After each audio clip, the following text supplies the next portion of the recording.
Guys, welcome to my channel cubing India. तो जैसा कि आपने थंबनेल और टाइटल में पढ़ी लिया है कि आज इस वीडियो को देखने के बाद आप सीफॉप मेथड के फर्स्ट स्टेप मतलब क्रॉस को 2 सेकंड के अंदर अंदर सॉल्व कर पाओगे। एक्चुअली नहीं कर पाओगे क्योंकि प्रैक्टिस भी तो करनी पड़ेगी ना। तो आज इस वीडियो को देखने के बाद आपको वो सब कुछ पता लग जाएगा जो आपको हेल्प करेगा क्रॉस को जल्दी से जल्दी सॉल्व करने में, फिर चाहे आपका एम 4 सेकंड का हो चाहे आपका एम 2 सेकंड का हो। और शुरू करने से पहले एक बहुत ही बेसिक सी बात है क्रॉस से रिलेटेड जो आपको पता होनी चाहिए कि चाहे कोई भी सिचुएशन हम क्रॉस को हमेशा 8 मूव्स या उससे कम में सॉल्व कर सकते हैं। तो अगर आप 8 मूव्स के अंदर अंदर क्रॉस को सॉल्व नहीं कर पाते हैं तो ये वीडियो तो अभी आपके लिए पूरी है ही। तो चलो फिर शुरू करते हैं।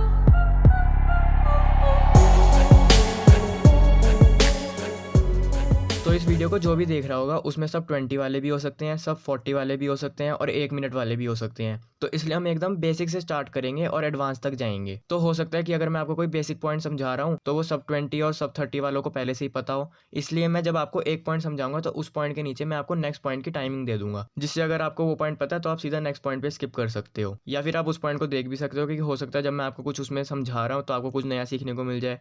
आपका मेन एम तो इस वीडियो को देख के कुछ नया सीखना ही है ना, राइट। तो हमारा सबसे पहला और सबसे बेसिक पॉइंट है सॉल्व क्रॉस इन बॉटम। तो अगर आपको किसी वीडियो में कोई भी ये बोले कि आप क्रॉस को किसी भी साइड में सॉल्व कर सकते हो जिस साइड में आप कंफर्टेबल हो, तो ऐसा बिल्कुल भी नहीं है। आपको क्रॉस को सिर्फ बॉटम में ही सॉल्व करना है। थोड़ी सी प्रैक्टिस करो और आप बॉटम में कंफर्टेबल हो जाओगे, लेकिन सॉल्व आपको बॉटम में ही करना है। और इसका रीजन भी है, इससे हमारी क्रॉस टू F12 ट्रांजिशन बहुत स्मूथ हो जाती है। मतलब समझ लो अभी आप क्रॉस को बॉटम में नहीं सॉल्व करते, मानो आप टॉप में सॉल्व करते हो, ठीक है। तो क्रॉस को सॉल्व करने के बाद जब हम F12 की तरफ बढ़ेंगे तो हमें क्यूब को पूरा रोटेट करना पड़ेगा और अब हम अपने F12 को स्टार्ट कर सकते हैं, ठीक है। तो अगर हम क्रॉस को किसी और साइड में सॉल्व करते हैं तो क्रॉस और F12 के बीच में हमें एक रोटेशन करनी पड़ती है, इसलिए हमें क्रॉस को बॉटम में सॉल्व करना चाहिए जिससे क्रॉस से F12 के बीच में हमें रोटेशन ना करनी पड़े। तो आपका ये भी सवाल हो सकता है कि मैं तो किसी और साइड में क्रॉस अच्छे से बना लेता हूँ और एक रोटेशन से क्या फर्क पड़ता है। तो इसका जवाब आपको खुद ही मिल जाएगा जैसे जैसे आपका टाइम कम होता जाएगा। जैसे आप सब 15 या सब 20 पे आ जाओगे आपको खुद ही समझ आ जाएगा कि हमें इन रोटेशंस को कितना कम से कम करना होता है अपने सॉल्व्स में। तो लास्ट में जाके आपको बॉटम क्रॉस में ही स्विच होना पड़ेगा। तो क्यों ना अभी से ही आप क्रॉस को बॉटम में ही बनाओ,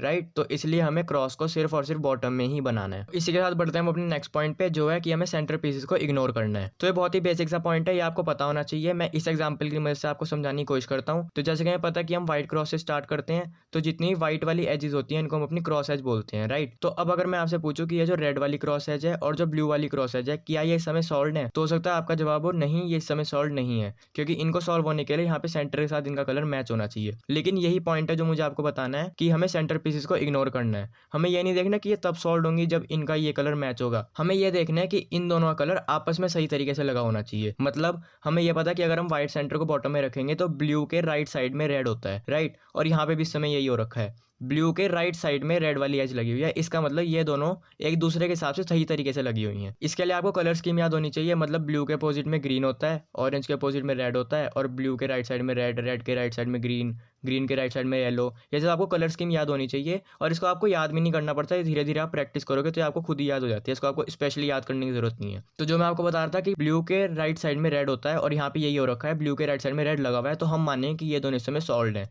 इनको पूरी तरीके से सॉल्व होने के लिए बस हमें एक बार डी लेयर को मूव करना है और ये सॉल्व हो जाएंगी, ठीक है। तो ऐसे केस में हम इनको सॉल्व मानते हैं और इसी तरीके से हम पूरा क्रॉस सॉल्व करते हैं सेंटर्स को इग्नोर करके, और पूरा क्रॉस सॉल्व होने के बाद हम एक बार डी लेयर को एडजस्ट कर लेते हैं क्रॉस पूरा करने के लिए। तो इस क्रॉस को हम कंप्लीट कर लेते हैं और 2-4 एग्जाम्पल्स और देख लेते हैं तो आपको ये चीज़ और अच्छे समझ आ जाएगी। तो देखो हमें पता है कि ब्लू के अपोजिट में ग्रीन होता है, ठीक है। तो ये है ब्लू, ब्लू और रेड तो सही तरीके से लगे हैं। ब्लू के अपोजिट में ग्रीन, अगर हम ग्रीन को यहाँ लगा दें, देखो ग्रीन ये है, ग्रीन को हम यहाँ पे लगा सकते हैं। तो ब्लू के अपोजिट में ग्रीन लग गया जो होता है ब्लू के अपोजिट में ग्रीन। और उसके बाद बस ये एक लोकेशन बची है, ये ऑरेंज की है, तो ऑरेंज को हम यहाँ पे लगा सकते हैं बहुत आसानी से। अब देखो अब हमने क्रॉस बना लिया, सभी पीसेस को एक दूसरे के साथ सही तरीके से लगा दिया। अब एक बार डी लेयर को मूव करेंगे और क्रॉस हमारा पूरा हो जाएगा, ठीक है। तो यही बेसिक फंडा है, हमें सेंटर पीस को इग्नोर करना है और हो जाएगा, ठीक है। अब मैं आपको 1-2 चीज़ें और बता दूँ जो आप गलती कर सकते हो।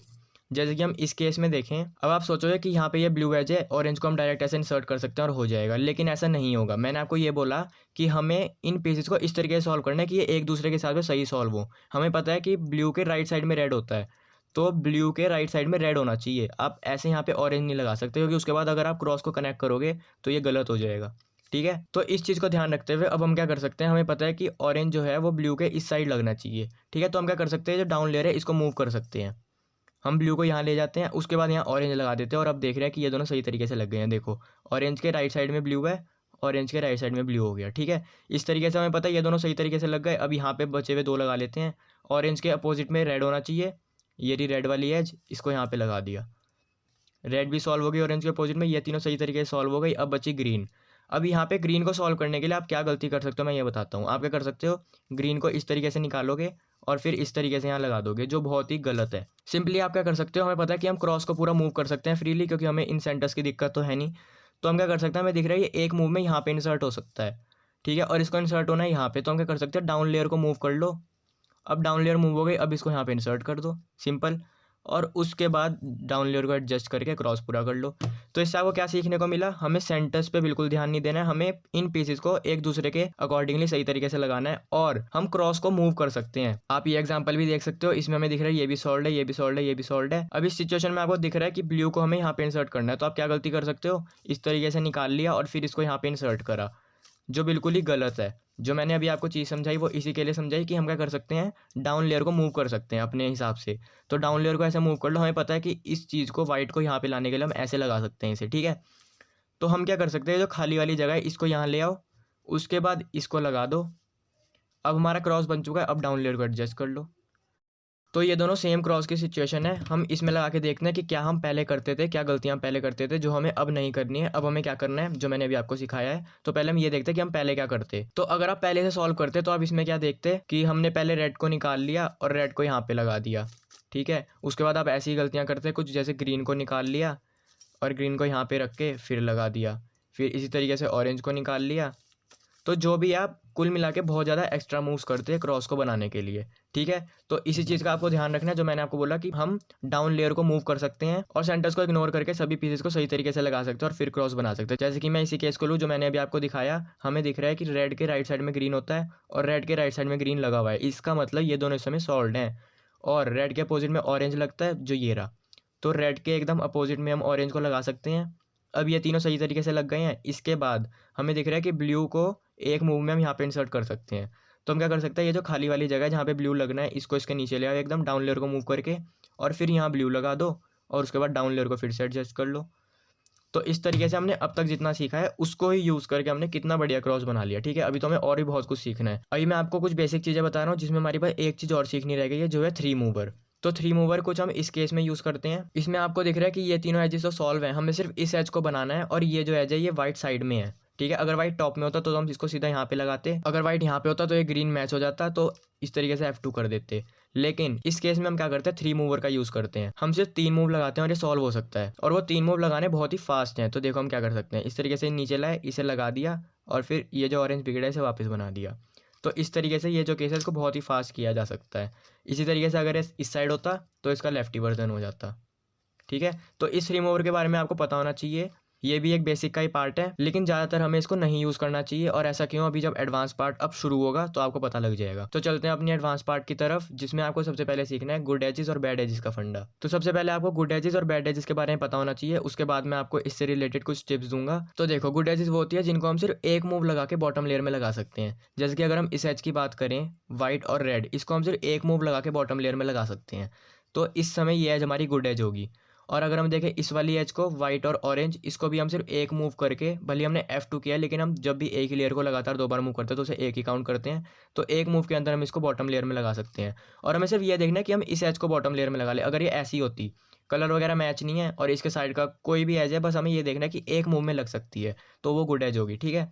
हमें ये सब नहीं देखना कि ये कलर ही मैच होना चाहिए या फिर सही एज के बगल में जानी चाहिए, ये सब नहीं देखना। मैं अभी खाली आपको गुड और बैड एज के बारे में बता रहा हूँ। और बैड एज वो होती है जिनको हम एक मूव में नहीं डाल सकते, जैसे कि ये हो गई, ये हमारी टॉप लेयर में है और साथ ही साथ इसका जो वाइट है वो साइड में है, इसको हम एक मूव में लगा ही नहीं सकते।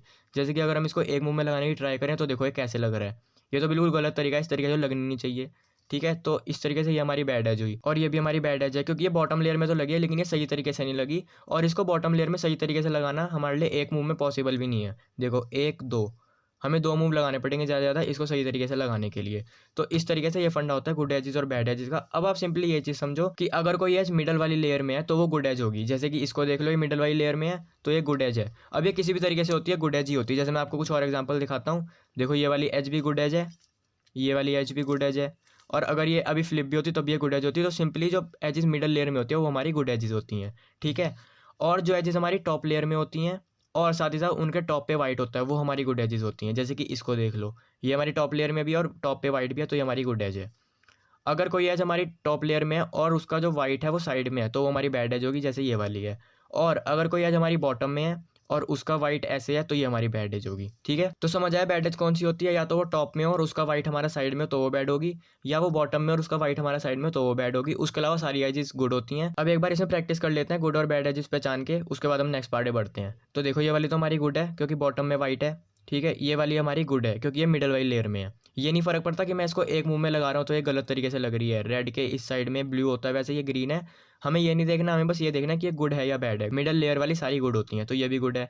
इसकी बात करें, ये भी हमारी गुड है क्योंकि ये टॉप लेयर में और वाइट हमारे टॉप पे है। अब ये वाली एज बैड है क्योंकि ये टॉप लेयर में है और इसका वाइट साइड में है, तो ये हमारी बैड है। इसको भी हम एक मुंह में ऐसे इंसर्ट कर सकते हैं बॉटम में, लेकिन इसको नहीं कर सकते, इसको ज़्यादा मूव लगेंगे। ठीक है, तो अब क्योंकि हमें गुड और बैड एजेस समझ में आ चुके हैं क्या होता है, अब हमें देखना है कि इनका हमारे सॉल्व में क्या यूज़ है। तो सबसे पहला हमारा जो यूज़ है वो ये है कि हमें बैड एजेस को जल्दी जल्दी गुड एजेस बनाना है दूसरी एजेस की मदद से। तो मैं क्या कहना चाह रहा हूँ, ये मैं आपको इस एग्जांपल से समझाता हूँ पहले, क्योंकि ये एक सिंपल सा एग्जांपल है। उसके बाद मैं आपको इसकी मदद से समझाऊंगा। तो इस एग्जांपल में आपको दिख रहा है ये दोनों तो पहले से सॉल्व हैं और ये बस हमारा एक मूव दूर है सॉल्व होने के लिए। तो हम नॉर्मली क्या कर सकते हैं, जो हमने अभी तक बेसिक सीखा है, हम इसको लगा सकते हैं और उसके बाद इसको यहाँ लाके या फिर यहाँ पे कहीं भी ले जा सकते हैं, थ्री मूवर से इंसर्ट कर सकते हैं। तो मैंने थ्री मूवर सिखाते हुए आपको कहा भी था कि हमें थ्री मूवर का यूज़ हमेशा नहीं करना होता, और ये भी हमारा ऐसा ही केस है जिसमें हमें थ्री मूवर की यूज़ करने की बिल्कुल भी ज़रूरत नहीं है। इसमें हम सिंपली क्या कर सकते हैं, ये हमारी बैड एज है और ये हमारी गुड एज है। ठीक है, और मैंने आपको ये चीज़ बोली कि हमें बैड एज को दूसरी एज की मदद से गुड एज बनाना होता है। तो इसका मतलब यही है कि देखो, हमें पता है ये हमारी बैड एज है और अगर हम इसको किसी तरीके से मिडल वाली लेयर में ले आएँ तो ये हमारी गुड एज बन जाएगी, क्योंकि मिडल लेयर की सारी एजेस गुड एजेस होती हैं। तो अब हम क्या कर सकते हैं, हमें पता है इसको इस तरीके से हमें लगाना है, तो इस एज को लगाने से पहले इस एज को हम यहाँ पे ला सकते हैं। अब इसके बाद जब हम इस वाली एज को लगाएंगे तो इस एज को लगने के साथ साथ ये वाली एज मिडल लेयर में आ जाएगी। तो हमने क्या किया, इस एज की मदद से इस एज को गुड एज बना दिया। ठीक है, बस ये सिंपल सा फंडा है कि हमें बैड एजेस को गुड एजेस बनाना है दूसरी एजेस की मदद से। हमने इसको गुड एज बनाया, अब यहाँ पे ये कलर भी खुद ही कनेक्ट हो गया, तो हम इसको इंसर्ट कर सकते हैं और क्रॉस बना सकते हैं।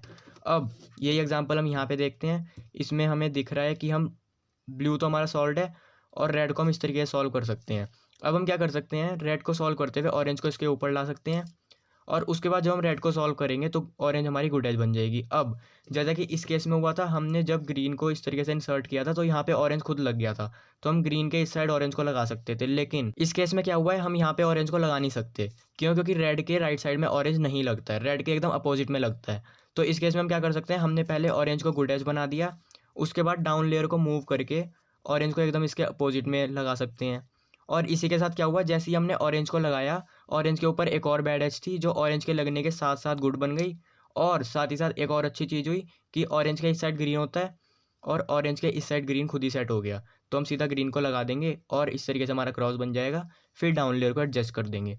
तो इस एक एग्जांपल में मैंने आपको कितनी चीज़ें बता दी। मैंने आपको ये बताया कि हम किस तरीके से बैड एजेस को गुड एजेस बना सकते हैं, और साथ में मैंने आपको ये वाला फंडा ही बता दिया कि हम किस तरीके से डाउन लेयर को मूव करते हैं दूसरी एजेस लगाने के लिए, सही ऑर्डर में लगाने के लिए, और किस तरीके से मैंने आपको एक पूरा एग्जाम्पल करके दिखा दिया है। इसी तरीके से बहुत सारे केसेस हो सकते हैं। इस वीडियो से आपको एक बेसिक आइडिया मिला कि चीज़ें होती क्या है, हमें किस तरीके से यूज़ करनी है चीज़ें अपने क्रॉस को बनाने के लिए। और अब हमने गुड और बैड एजेस सब कुछ समझ लिए हैं। अब आपको बस एक चीज़ और जाननी है गुड और बैड एजेस से रिलेटेड, वो ये है कि जितनी बैड एजेस होती हैं उनको आपको जल्दी जल्दी गुड बनाना होता है, और जो ऐसी एजेस होती हैं जो पहले से ही सॉल्व्ड हैं तो इनको हमें जितनी लास्ट में हम इंसर्ट कर सके हमें उतनी लास्ट में इंसर्ट करना चाहिए। जैसे कि अगर आप सोचो हमें एक क्रॉस सॉल्यूशन दिख रहा है, हम क्या कर सकते हैं, इससे पहले ये कर लो फिर ये कर लो। अब आपने क्योंकि ये दोनों सॉल्व कर लिए हैं तो इन दोनों को सॉल्व करने के लिए आपके पास कम फ्रीडम होगी, आपके पास बहुत कम जगह बची है इन दोनों को सॉल्व करने के लिए, और इसमें एक बैड एज भी है। तो इसलिए इन चीज़ों का आपको ध्यान रखना है। जो एजेस ऐसी आपके पहले सॉल्व हो रखी हैं तो इनको आपको कोशिश करनी है कि आप लास्ट में सॉल्व करो। तो हो सकता है कि ये जो मैंने आपको एग्जाम्पल दिया ये अच्छा एग्जाम्पल ना हो, लेकिन क्रॉस की तो बहुत सारी सिचुएशन हो सकती है। तो हो सकता है कभी आप पे ऐसी सिचुएशन है, तो आपको बस यही चीज़ ध्यान रखनी है कि जो कलर ऐसे कनेक्टेड है, जैसे समझ लो ये कनेक्टेड ऐसे है, तो हमें ये ध्यान रखना है कि इनको थोड़ी लास्ट में सॉल्व करना है अगर पॉसिबल हो तो। ये नहीं कि जरूरी आपको जबरदस्ती बचाना ही है उसको लास्ट के लिए। अगर आप पहले सॉल्व कर सकते हो तो पहले भी करो, लेकिन मोस्ट ऑफ द केसेस में ऐसा ही होता है कि हम इनको लास्ट में ही सॉल्व करेंगे तभी अच्छा रहता है। तो अब जो हमारा नेक्स्ट और बहुत ही इंपॉर्टेंट पॉइंट बचा है वो ये है कि आपको क्रॉस को हमेशा इंस्पेक्शन में ही पूरा प्लान कर लेना है, और अपना सॉल्व स्टार्ट करते ही आपको पूरा क्रॉस बिना रुके बनाना है। तो जैसे कि हम सबको पता है कि अगर हम कॉम्पिटिशन में जाते हैं तो हमें इंस्पेक्शन टाइम 15 सेकंड का मिलता है, तो 15 सेकंड में आप पूरा क्रॉस प्लान कर लो। ये तो थोड़ा स्टार्टिंग में मुश्किल हो सकता है, मेरे लिए बहुत हार्ड था। तो आप सिंपली क्या कर सकते हो, अभी शुरुआत में प्रैक्टिस के लिए आप क्रॉस को प्लान करने के लिए 1 मिनट या 1.5 मिनट भी ले सकते हो, कोई बड़ी बात नहीं है। अभी आप प्रैक्टिस कर रहे हो, अभी आपने शुरू ही किया एडवांस क्रॉस। मैंने भी ये किया था स्टार्टिंग में, जब मैंने प्रैक्टिस शुरू करी थी तो मैं क्रॉस को प्लान करने के लिए 1.5 मिनट 1 मिनट ये भी ले लेता था टाइम कभी कभी। और कभी कभी तो जब मैं इतना टाइम लेता था तब क्रॉस बनाया, तब भी क्रॉस गलत बनता था, मतलब जो मैंने प्लान किया वो तब भी गलत होता था। तो इतनी कोई बड़ी बात नहीं है, मेरे से बुरे हाल तो किसी के ही होंगे। तो घूम फिरा के आप बहुत अच्छे हो सकते हो, लेकिन बस आपको बिना रुके प्रैक्टिस करनी पड़ेगी, है ना। तो इसलिए आपको हैबिट बनानी है इंस्पेक्शन में ही क्रॉस प्लान करने की। और अब मैंने आपको ये सब जितने ही पॉइंट बताए हैं, किस तरीके से आपको क्रॉस को सॉल्व करना है और आपको ये हैबिट बनानी है, इन सब में जो आपकी सबसे ज्यादा मदद करेगा, पहली चीज है आपकी खुद की प्रैक्टिस और दूसरी चीज है एग्जाम्पल सॉल्व्स। आप यूट्यूब पे सिंपली टाइप कर सकते हो व्हाइट क्रॉस एग्जाम्पल सॉल्व्स, आपको बहुत सारे एग्जाम्पल सॉल्व दिख जाएंगे और आप उनको देखो, क्योंकि देखो मैंने आपको ये सब ऐसी चीजें बताई हैं जो आप खुद से यूज कर सकते हो। और क्रॉस कोई ऐसा स्टेप तो है नहीं जिसमें आप कोई एल्गोरिथम लगा सकते हो, इसके बहुत सारे तरीके हो सकते हैं चीजें बनाने के। तो आपको बेसिकली ये समझना होगा कि सामने वाला बंदा करता क्या है, मतलब उसके दिमाग में क्या चलता है क्रॉस सॉल्व करते हुए। तो ये आप तभी समझ सकते हो जब आप कुछ एग्जाम्पल सॉल्व देखोगे। मैं ही बहुत एग्जाम्पल सॉल्व ले आऊंगा। तो अब आपको ध्यान रखना है कि आपको अपनी प्रैक्टिस करनी है, जितनी चीजें मैंने इस वीडियो में बताई आपको उनको यूज करना है, और आपको एग्जाम्पल सॉल्व देखना है जिससे आप समझ पाओ कि लोग क्रॉस बनाते समय क्या दिमाग लगाते हैं। तो इस तरीके से आपका क्रॉस अच्छा हो जाएगा और जो भी टाइम आप अचीव करना चाहते हो आप कर सकते हो। ऑलराइट, तो अब आपने वीडियो को एकदम लास्ट तक देखा है, इसका मतलब जितनी भी टिप्स एंड ट्रिक्स मैंने आपको दी हैं वो सब आपके काम आने वाली हैं, वो सब आपने अच्छे से समझ ली हैं। अगर बीच में कुछ आपको समझ नहीं आया तो कोई फर्क नहीं पड़ता, एक बार फिर देखो, जरूर समझ में आएगा। और अगर ये वीडियो आपके काम आई है, पता है आपको क्या करना है, आपको इस वीडियो को लाइक करना है अभी के अभी, और सब्सक्राइब भी कर लो जल्दी से। तो चलो फिर आज की वीडियो के लिए इतना ही, ऐसी और बड़े बड़े वीडियो चैनल पे आती रहेंगी। मिलते हैं नेक्स्ट वीडियो में। Thanks for watching, bye.